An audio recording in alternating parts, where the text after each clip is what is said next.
Brand new heat just getting started here in heat number 9. One man's a world champion into his 11th season on the championship tour. Within that, he's had 6 finishes inside the top 5, 2-time world runner-up, along with the world title and an Olympic gold medal. You know, with what his goals should be this year, well, we've already got more surfing to talk about. Ramzi Boukhiam, the Moroccan, will get stuck on that first section of whitewater. And that means Italo Ferreira will kick things off with, well, we did have a wave ridden by Ramzi during that catch-up, Tanner. This is an incredible ride. You're talking pound for pound, some of the most technical backhand surfing with that electric maneuver, and then into this one, blowing the tail out. Keep in mind that Ramzi's a really tall dude, and that is tight backhand work. He's able to create so much space for himself in those tight pockets, and it's really nice to watch as a goofy putter. Yeah, it is. I feel like... you know, I was on the beach right before he paddled out, and I looked over at him, and he was looking at the right-hand waves coming in like, I am going to smash those things to pieces.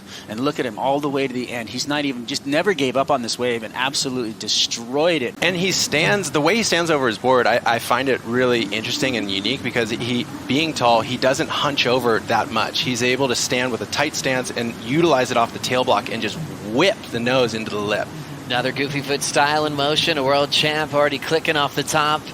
We're watching that front knee to see if there's any hindrance. Looking good so far. Blasting the tail out, bits of changes of variety through each turn, and a lively backhand flow. Looked pretty spicy right there. I feel like we, you know, it didn't look like it was hindering him too much. I feel like he was backed off of it a little bit on one of the turns, but then was like, oh, okay, it feels good, and tested it out, and then went. So I wonder if he has surfed before this heat. And when an injury makes you just focus and simplify things, he's looking sharp. First turn was great, and then he had little different changes in variety. Well, right there where you saw that turn, that's where I kind of went, oh, it looked like he was testing the knee, but then here it looks like he's strong and over the front foot. And that leads me to believe that. And speaking of title threats, Italo, world number 1 after his win in Raglan, will chase down this wave under priority. Winding up off the bottom, throws down a nice clean top turn arc, smooth rails to kick out. And we'll see a lead change there. Ramzi holding court, keeping an eye on Italo, but then still was trying to qualify, knocking on the door, doing 15+ events a year through the QS series. Italo finding more space. This is what he likes to do. One of the most active surfers on tour. Chucks the fins out the back, driving hard on that Timmy Patterson surfboard. Now he's got all the speed he needs. Big speed flow. Perfect landing in the flats, and throws it right back down to the power source. Jamming it in transition so well. One of the fastest surfers on the planet will shut it down with a beautiful snap and tail release again. He is so strong. And the way he can transition from a backhand float to flat water with zero hesitation, with a slight knee injury. Wave under Ramzi in punishing as Ramzi was waiting with priority. Yeah, he got out wide from him, and the playing field's so big that he was able to find this wave. And this right here, like you were just talking about it, that transition right there is so hard to come off and land and then re-engage the heel edge and really drive through. And, you know, with an injury, like 8 stitches in your knee, and you're surfing like this, I mean, I'm super impressed, and a beautiful finish right here for, you know, Italo is just showing us that he is not holding back. Impressed to see the changes he's made this year with Leandro Dora. Also working on technique changes at this point of your career. When you're in your 30s, you've already won a world title, and Leandro's opened his eyes to just different body mechanics above the lip as well. He's kind of looking at his board for a little bit, so I'm not sure how he's handling. And then Ramzi caught this wave during the break, Strider, so we're getting caught up here. Yeah, I think this was a wave before, and unfortunately, I feel like it was getting away from him the whole time. And you can see he just doesn't get out in front of it. Of his career, just honoring Carissa Moore and what she accomplished as a mom on the podium together at stop 4. Here he goes live, a lot of speed on a big wall there with a lot of foam on the face. Of finding the traction really well. Now fading to the bottom, Looking to see what this wave's going to do. Patience from Italo, and not the easiest lip to read, and made it look real smooth there on a bigger section. This is a replay, Tanner. Let's see what we see. The thing we've been talking about this whole event is how do you handle this with a bigger wave size and all the foam that comes on the later waves in the set, and it's so tricky. This is a really hard wave to surf, but Italo did pretty well with these turns. There wasn't anything too major, but he kept flow through all of his turns, and he ended up finishing off. This is, again, like these big backside float turns are just ultra unforgiving if you do have an injury, which he does. And A little bit. Ooh, look at this.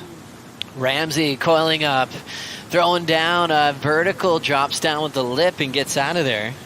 I feel like So that scores a 3-1-7. Now we're back to live action. Boukhiam on the load up, staying a little soft there on the face, so he's got to fade.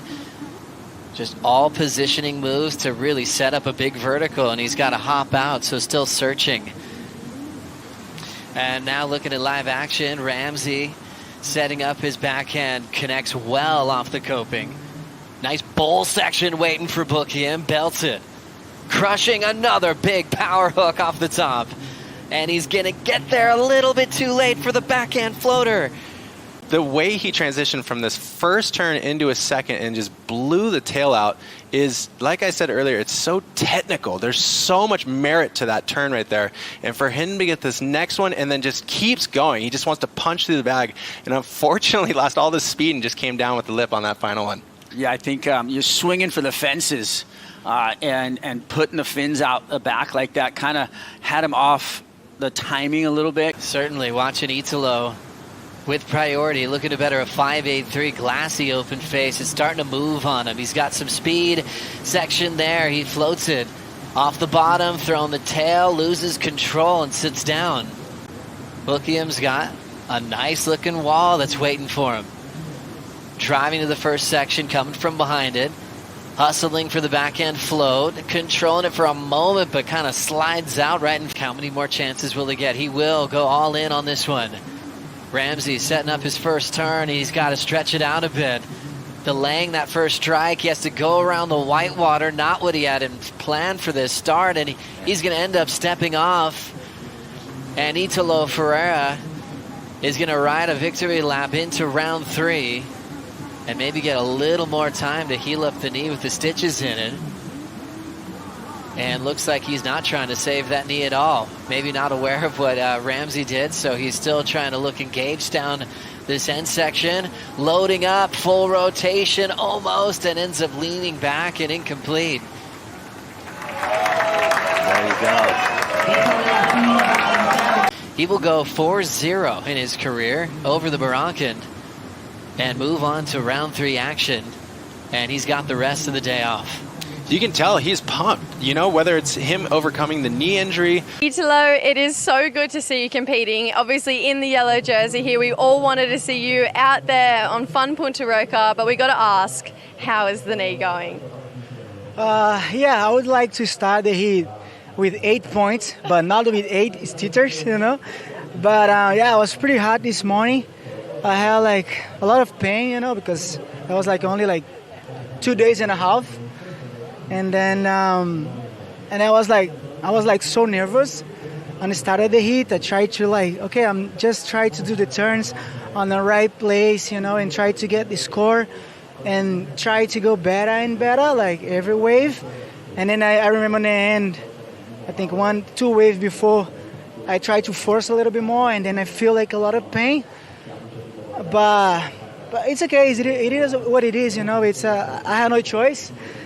I was like, okay, if I'm gonna go surf, I'm gonna do my best, you know, because that's what I love to do. And I was pretty hard in the last couple of days, you know, because I couldn't walk. I was like all day long, lay down, and then try to understand, you know, try to be focused and be positive. But it's okay. I had like my family by my side right here, supporting me. My wife, my little kid, he's sleeping right now, but all my team too. And then I just like, okay, time to work.